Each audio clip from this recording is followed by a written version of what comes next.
అసలైన రత్నం. సిద్దిపురం నుండి నాగరాజు, కృష్ణయ్య కలిసి తీర్థయాత్రలకు బయలుదేరి వెళ్లారు. వారు గుర్రాల మీద ప్రయాణం చేస్తూ కాశీ వెళ్లి విఘ్నేశ్వరుణ్ణి దర్శించి, ప్రయాగ వెళ్లి త్రివేణీ సంగమంలో స్నానం చేసి, పీపాలతో గంగాజలం తీసుకొని తిరుగు ప్రయాణమయ్యారు. దారిలో ఒకచోట ఒక చెట్టు కింద వారికి ఒక ముసలితాత, అతని భార్య కనిపించారు. ఆమె వాళ్లను ఆపి, బాబూ, నా భర్తకు కొంచెం గంగాజలం ఉంటే ఇప్పించండి అన్నది. మేమే ఎక్కడి నుంచో మోసుకొస్తున్నాం, ఇంటికి పోవాలి. ఇది నీకు ఇచ్చేస్తే మళ్ళీ మాకు ఎలా వస్తుంది అన్నాడు నాగరాజు. కాని కృష్ణయ్య తన పీపాను ఆమెకు ఇస్తూ, అమ్మా, దీన్ని మీ దగ్గర ఉంచుకోండి, ఇందులో ఉన్నది పవిత్ర గంగాజలం అన్నాడు. ఆమె ఆ పీపాను తీసుకుని తన భర్తకు అందించింది.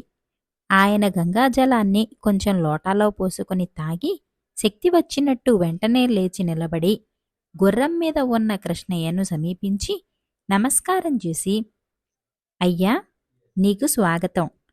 ఈ దినం మీరు మా ఇంటికి అతిథులుగా దయచేయాలి. నా పేరు విశాలగుప్తుడు. మా ఇంటి వద్ద మీకు అన్ని విషయాలు చెబుతాను అని నాగరాజుకేసి తిరిగి, మీరు కూడా రండి అన్నాడు. ఆశ్చర్యపోతూ కృష్ణయ్య, నాగరాజు విశాలగుప్తుడి వెంట వెళ్లి ఒక అందమైన భవనాన్ని చేరుకున్నారు. అక్కడ విశాలగుప్తుడి సేవకులు చాలామంది ఉన్నారు. విశాలగుప్తుడి భార్యగా నటించిన మనిషి ఒక పరిచారిక అన్న సంగతి అక్కడ స్పష్టమైనది. ఆ రాత్రి భోజనాలయ్యాక విశాలగుప్తుడు కృష్ణయ్యతో ఇలా అన్నాడు. నా తండ్రి ధనగుప్తుడు వర్తకం చేసి అంతులేని ధనాన్ని, రత్నాలను సంపాదించాడు. ఆయన చనిపోయే ముందు ప్రతి చైత్ర పూర్ణిమ నాడు ఒక సజ్జనుడికి ఒక రత్నం ఇయ్యమని కోరాడు. నేను ఏటా ఏదో ఒక వేషం వేసుకుని ఆ రోజు ఒక సజ్జనుడి కోసం వెతుకుతుంటాను. ఈ ఏడు నాకు మీరు తటస్థపడ్డారు. రేపు మీరు బయలుదేరేటప్పుడు మీకు ఒక రత్నాన్ని ఇస్తాను. దాన్ని స్వీకరించి నన్ను ధన్యుణ్ణి చేయాలి. అనుకోని ఈ అదృష్టానికి కృష్ణయ్య ఆశ్చర్యపోగా, కృష్ణయ్య అదృష్టాన్ని చూసి నాగరాజు ఈర్ష్యపడ్డాడు. మర్నాడు బయలుదేరే ముందు విశాలగుప్తుడు ఒక రత్నం కృష్ణయ్యకు ఇచ్చి, మీరు సిద్దిపురం వెళుతున్నారు కదా, దారిలో నాగపురంలో పక్రాజ్ అనే రత్నవర్తకుడున్నాడు. అతను మీకు దాని న్యాయమైన వెల ఇస్తాడు అన్నాడు.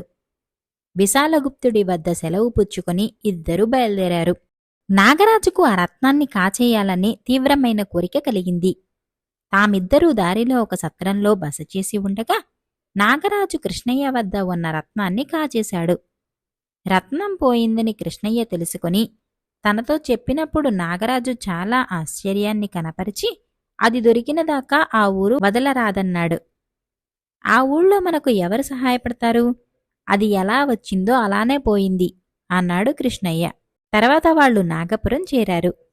కృష్ణయ్య పక్రాజును చూడబోదామన్నాడు. రత్నం కూడా పోయింది కదా, ఇంకా ఆయనతో ఏం పని అన్నాడు నాగరాజు. విశాలగుప్తుడి స్నేహితం ఇతని పరిచయంతో పూర్తి అవుతుంది కదా, రత్నం అమ్మటానికే వెళ్లాలని ఏమిటి అన్నాడు కృష్ణయ్య. అయితే మీరు వెళ్ళిరండి, ఈలోపుగా నేను ఊరి చూసి వస్తాను అన్నాడు నాగరాజు.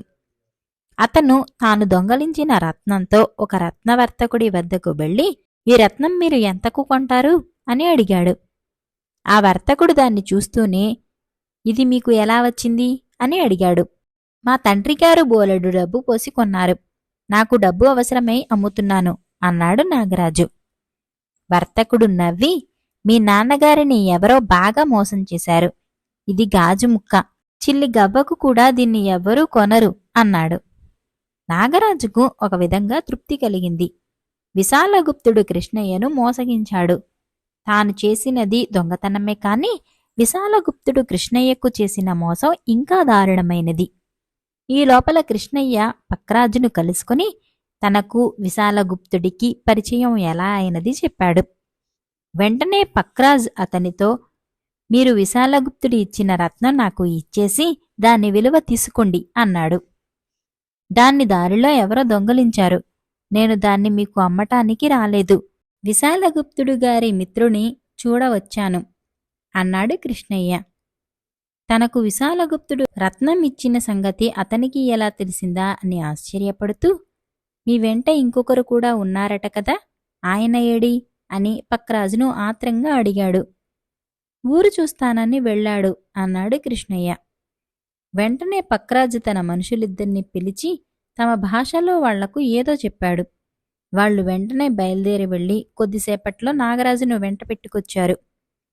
పక్రాజు తన మనుషుల చేత నాగరాజును సోదా చేయించాడు. అతని వద్ద రత్నం దొరికింది. మీరు పోగొట్టుకున్న రత్నం ఇదేనా?